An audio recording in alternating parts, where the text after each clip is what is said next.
No, Look at the opportunity. Yes, That yes, Indian yes, growth, huh? yes, Dr. Levent invited me. I just need to come us and join the team. Excellent, excellent. Perfect. That's great. Excellent. That's great. This is pretty right? The first day, Yes, it's really very. first workshop. Yeah. Okay, so we are now back from the very short break. So we continue with Dr. Levent AKSOY from Tallinn Technical University.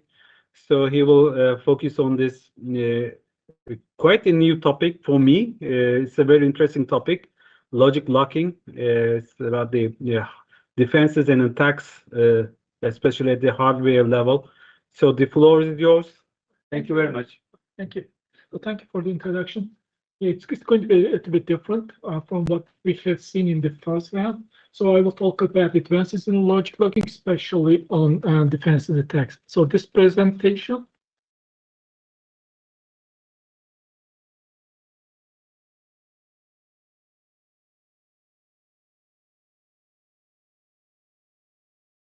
Yeah, right then. Thank you very much.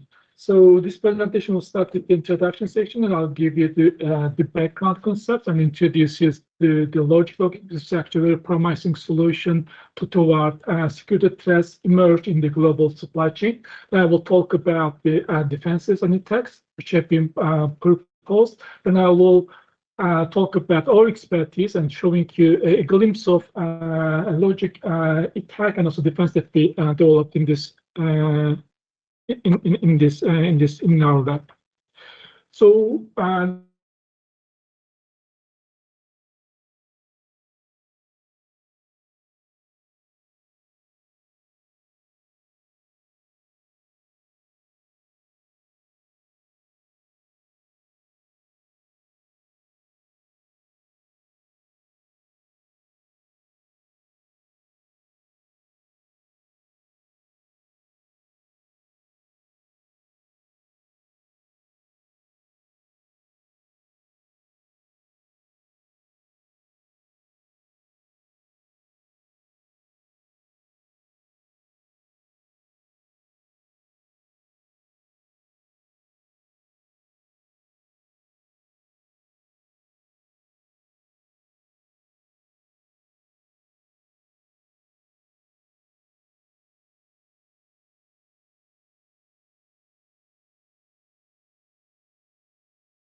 Şu anda ses there is no voice.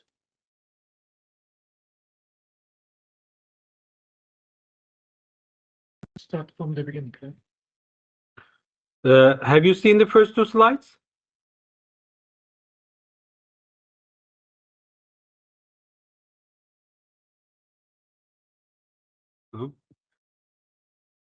What is really weird about this?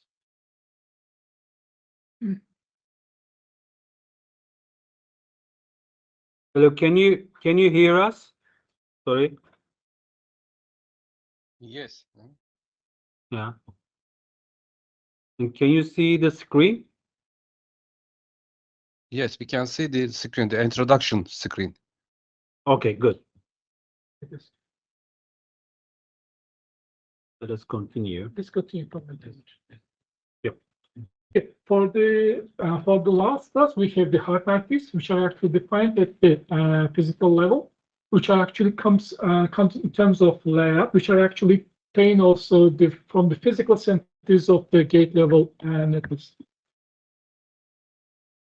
So in the supply chain, there are actually three models. One of them is called the vertical, and the other one called the horizontal. The vertical model is generally adopted by the big companies, Intel and Samsung. They are actually called the in-house model, where actually in every stage of this this process, everything is done at the same entity. So nothing goes out of this company. So we start with the specification, then we have the RTL design, logic synthesis, and then we have the physical design, which generates the layout. Then this layout again fabricated in the same company. Intel and Samsung has their own foundries, and then this chip goes into the assembly line and just goes into the products and reaches to the market. However, as the years pass by, the complexity of the digital circuit increases, and moreover, the cost of a chip design and also building a foundry increases as the technology node decreases, so that so many IC companies move into the horizontal model. So in this horizontal model, as you can see here in this IC supply chain, there are at each stage there are different entities. So for example, design house can use IPs obtained from the third party. And when the design house finished this physical design, this layout is shipped to the foundry to the chip foundry, and then this chip implemented at the foundry goes into assembly line in a different entity. So this one is actually is a good model, which actually reduces the time to market and also reduces the implementation cost, but it creates a trust issue. So in the perspective of a design house, all the other entities are actually can be untrusted. So these ones are actually generating security threats. So one of the security threats is called the piracy, where an adversary can steal the IP and sell it to a third party. The second one is called the overproduction, where adversary at the foundry can produce additional unauthorized ICs and sell it to a black market. In the third one, we have the modification, where adversary can modify the IC to insert Trojans and to steal important data. And the last one, we have the reverse engineering, where an adversary can actually extract the higher level description of the IC, which become vulnerable to piracy, overproduction, and modification. So to mitigate this security threats, there are a number of techniques.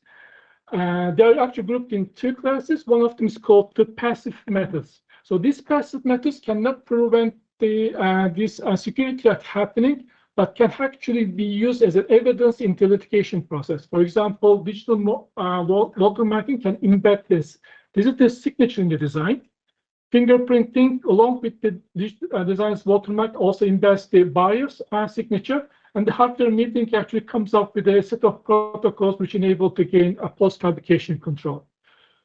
Besides these passive methods, we have also the active methods, which actually makes this security threats to prevent this security threats to be happening. They are generally called under the umbrella of hardware obfuscation. The idea in this hardware obfuscation is actually make the design less clear and more difficult to understand to an adversary. So there are a number of techniques in the hardware obfuscation, such as manufacturing, camouflaging, and among those, logic locking is the promising solution. What logic locking does actually adds additional gates into the original design with key bits, such that the locked design behaves as the original one only when the secret key is provided. So imagine that we have this original design, which is actually a majority circuit, and let's lock this design simply using XOR and XNOR gates. So if you may recall from your digital design courses, whenever an input to an XOR gate or XNOR gate is equal to 0 or 1, these gates will behave as a buffer. So whenever actually we set the values for the 0 and 1 to this case, actually this lock design will be the same as the original one, as you can see here from this truth table. But whenever we apply a different key combination, this lock design will behave differently than the original one. So in the IC design flow, logic locking is generally applied at the gate level. You can apply actually at the same time with the high-level synthesis, RTL, or also at the physical level as well. Generally, so at the gate level, in this process, what we do have, we have the specification, then we have the RTL design and apply the logic synthesis, then we have our gate level netlist. Then we apply logic synthesis, obtain this lock netlist, which goes through the physical synthesis, and we have the layout. Then this layout is shipped to the foundry without revealing any information about the secret key. Then it comes back to the design house, where we actually embed the values of the secret into the tamper-proof memory, and then send this IC to the market as a functional IC. As I said before, in this scheme, the old entities other than the design house are untrusted. I mean, the defender and also the market end user will be actually an adversary. So in this case, we have actually two threat models where an adversary can actually try to find the secret key of this lock design. The first one is called the oracleless threat model, where the adversary has only the lock netlist. So how can adversary obtain the lock netlist? This is actually at the foundry. You can easily reverse engineer the layout and obtain the lock netlist. If you're an end user at the market, you can easily get the functional IC, reverse engineer it, and just like obtain the lock netlist as well. The second threat model is called the Oracle guided threat model. In addition to the lock netlist, the adversary has also the functional IC, which can be obtained from the market, and the adversary can use as an oracle, simply apply inputs and observe outputs. So over the years, there's, as you will see in the next slide, so many logic locking defense techniques have been proposed. They can be easily categorized where at which level they are applied. You can apply it at high level, behavioral level, structure, or the physical level. They're also categorized into which circuit type you are locking. It can be a combinational circuit, or it can be a sequential circuit, and also it can be also categorized into the technique that you are using. As we have seen and in previous slides, you can either just lock it with the random logic locking. You can use point functions, cyclic networks. You can use LUTs, and also you can for the sequential logic, you can obfuscate your final state machine, or you can block your actual scan chain. And also you can use for emerging technologies devices, but you can use memristors actually to lock the digital circuit. So here is the timeline where you can see not all of them, but just like the most important logic locking techniques. So what I would like to say here is actually the logic locking is actually a cat and mouse game. So whenever someone just like comes in and they introduce a defense technique, another attacker will come and just like try to break it, right? So for example, these point function actually logic locking techniques are all introduced to mitigate a set-based attack. So there are a number of techniques just like actually done like this. And moreover, as you can see here, in all these actually the techniques, generally they are done all at the gate level, but recently we also see logic locking techniques applied at the high-level centers and also at the RTL. So in terms of the logic locking, they are generally grouped in two classes, oracleless and the Oracle guided. But as you can see from here, there are a wide range of techniques to break the logic technique. You can use ATPG types of based algorithms. You can use SAT-based algorithms, or its variants, for example, QBA for SMT solvers. You can use removal techniques or the structural analysis techniques. And here is the timeline of this logic locking techniques. And actually, the most important things in this one, actually, most of them are actually SAT-based algorithms, because the logic locking actually in formal definition is very, very close to the satisfiability problem. But recently, we start to see machine learning algorithms actually to break these circuits. The idea comes from the fact that there are really nice graph-based neural networks, which actually takes the digital circuit and converts to neural networks. And from these neural networks, you can easily train on so many different logic locking types, and then these techniques actually can identify the blocks which are actually used in the logic locking, and with this one they can break these defenses. So we have been doing hardware obfuscation and logic locking, and then we developed some tools here, and also we were the winner of the LSUTF competition. For now, I would like to give like a glimpse of what we have been doing in terms of them in the defense, in attack and the defense. So here we, in this logic locking attack, we try to break the point functions, the ones that I mentioned to you. These are the point functions. These are the actual the logic locking defenses resilient to the set-based attacks. So, and then when these SFLTs and DFLTs, their idea is just like actually to protect the primary input pattern. But while they are doing it, they would like to actually protect only one of them, so that the set-based stack can take an exponential number of iterations. So we come up with this removal and also structural analysis attack, which is actually at the same time an Oracle attack and at the same time an Oracle guided attack. So what we do first, we take the locknet list, do the logic removal, where we just find actually the locking unit and also the restoring it.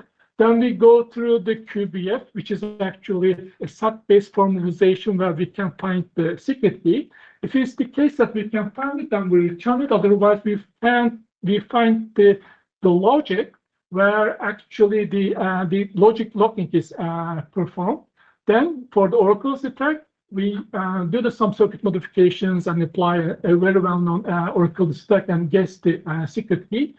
And for the Oracle guided, we take this lock subcircuit and just apply structure analysis, because these techniques actually leave traces when they do the logic locking, and then we do the exhaustive search and obtain the secret key. So here are some results on the Oracle guided attacks, where K denotes the number of deciphered keys and C denotes the correctly deciphered keys. As you can see here, for the SFLTs, CRAT can easily find the secret key in the Oracle threat model. For the DFLTs, it can actually decipher almost all the key bits and guess much better than the previously proposed algorithm. For the Oracle guided threat model, CRAT can easily find the secret key on all of these circuits. We also come up with mitigation techniques for this technique, because it's a cat and mouse game. So we come up with logic locking defense, which is called actually CAC 2.0. CAC is actually a DFLT. We take the original circuit, lock it with the CAC. Then we go into the functional strip circuit and look it again with the CAC. We use double CAC. And then what we do more to obfuscate which primary inputs are protected, we also do some obfuscation using the decoy primary inputs. So with this technique, we increase the number of qubits eventually. We increase the area. For the smallest one, we increase 30%, but for the largest case, it's only 0.8%, which is very negligible. But when it comes to the resilience of this technique to well-known attacks and also the CRAT, while all the other algorithms are actually can be broken, the CAC 204 now it's not broken. Yeah, so this is what we have been doing here about the logic locking. So if you have any questions, I would like to answer. Thank you very much for the presentation. Any questions from the audience? Comment? We will have a complimentary speech from Salih right after this. But before proceeding, thank you very much for this interesting topic. Yeah, we may have some more discussions on this topic in the brainstorming session. But let's